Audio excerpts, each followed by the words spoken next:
I'm glad I live in 3 hours. Okay, guys, Tyler back here. If I was in somewhere else, I'm gonna be able to do this. But as I'm in Michigan, I can do this all I want. See, this back where it belongs. I'm watching already archives. It was half an hour today, so I'm gonna watch it here while eating lunch. Now, I've thinking, Tyler, what are you doing eating lunch here for? Why not at home eat? Why are you not at the diner? Well, I thought about it, but it's just too hot to go home. Oh. So I thought, I'm going to eat here today because I feel like it and I'm just lazy to go to the diner. So I picked it up and took it home. I'm going to eat here. That's it.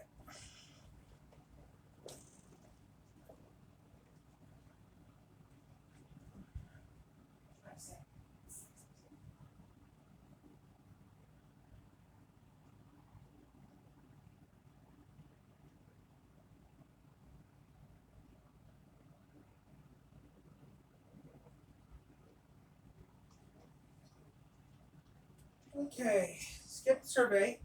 Then let's have some lunch. Oof. Camera's getting bumped up the camera.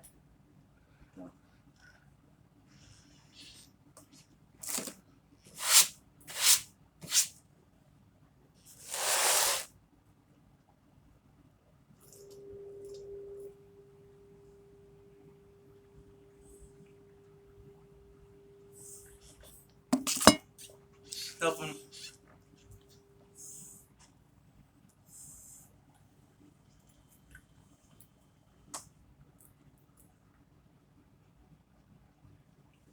And welcome to the nice, mellow, completely informal, and perhaps to my own detriment, completely off the cuff little mini-sode, I guess you could say, or more accurately, a PSA from the Oddity Archive. So, I guess I shouldn't be surprised with how much I deal with audio and videotape. I get asked quite a bit, how do I clean my VCR? How do I clean my reel-to-reel, my cassette deck, and so on and so forth. But with regards to videotape, my methods have kind of changed fairly recently. And I've covered this stuff, I think, at least twice now, but my methods have only really changed just in the last couple of months. So it seemed like a good time for an update. And also, I was talking to a friend of mine just in the last couple of weeks who really needed a VCR cleaning, and it kind of got us going back and forth. And yeah, maybe it's just time for me to update this. I have a better camera now. The time is right. So anyway, this is my JVC 7600U SVHS deck, of course, backwards compatible with standard VHS. And this also happens to be my regular transfer unit. Now, every summer I try and post a nice little collection, a nice little assortment of things to Archive Annex, my little secondary YouTube channel, and it's usually commercial breaks and ephemeral stuff. But I haven't cleaned this since I finished my annual little binge of tape transfers, and that's pushing 2 months now. Now, I did have one head clog while I was working on it, but since then I have not touched this, so I'd say the odds are pretty good it needs cleaning. Who knows, maybe I won't get any gunk, maybe I just got lucky, but let's at least go over the process here. Now, for the longest time, I was using these chamois-tipped cleaning sticks, and this is a used one. I mean, this would be in the trash by now, but I just wanted to show one off. And you can see the glue that was holding it on is kind of going, and I generally don't reuse these. Having said that, it's gotten to a point where it's become about a 50-50 shot of me having a bad chamois stick. You wouldn't think that would be a problem, but for whatever reason, it seems like about 50% of the ones I've had in the last couple of months seem to be turning to goo on me, and they're leaving my machines stickier than they were, which is kind of sad because I have a nice backstock of them too, because I do tend to clean this stuff out semi-frequently, just from how much I use it for archive. But this got me onto another method of cleaning. So I've covered moldy tape cleaning twice now on this show, and I've borrowed very heavily from. I'm done.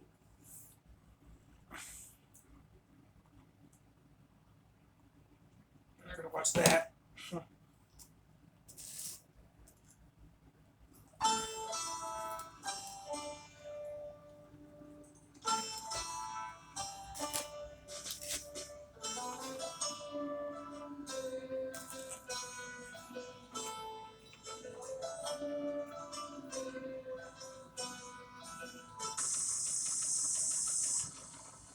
This just into the KLAK newsroom. The happy hamster has escaped from the Rawake Penitentiary. Be on the lookout for a 6-foot-tall hamster dressed in Sergeant Pepper's Lonely Hearts Club Band outfit. We'll have the full story for you tonight at 10.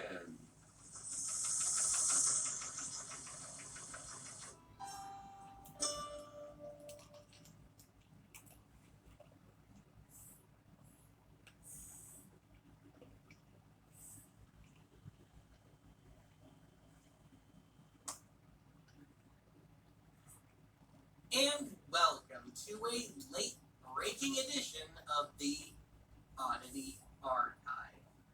So late breaking that some of our headlines date as far back as the 1930s. Better late than never, I guess. Anyway, as strongly implied, today's episode is all about breaking news, and when possible, that moment when regular programming is broken into. Although we're going to also take a look at some of those moments where the real news happens right in the middle of an ongoing bulletin.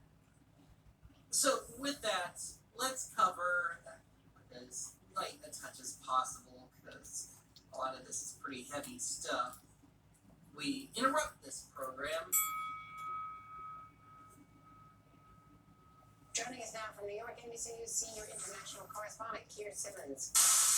We've got news on this. A grisly end to the long search for a missing woman. But as well, we have to remember that the Queen is not just serving as the head of state. One of my many gripes about the media today is that everything is breaking news.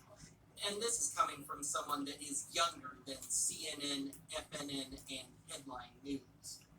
For example, just for a lark, the day I started kicking around the idea for this episode, I grabbed my phone, opened the camera app, turned on the TV, hit the 3 major cable news outlets, and took a picture of the first, not a commercial, thing I saw.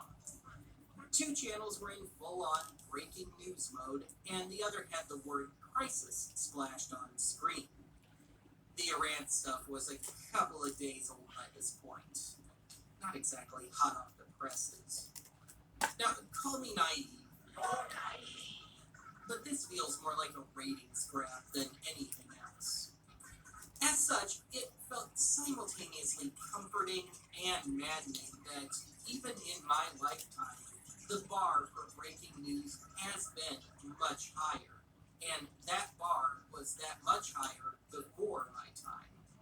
In other words, it was comforting that it hasn't always been this way, maddening because it may very well never level off again.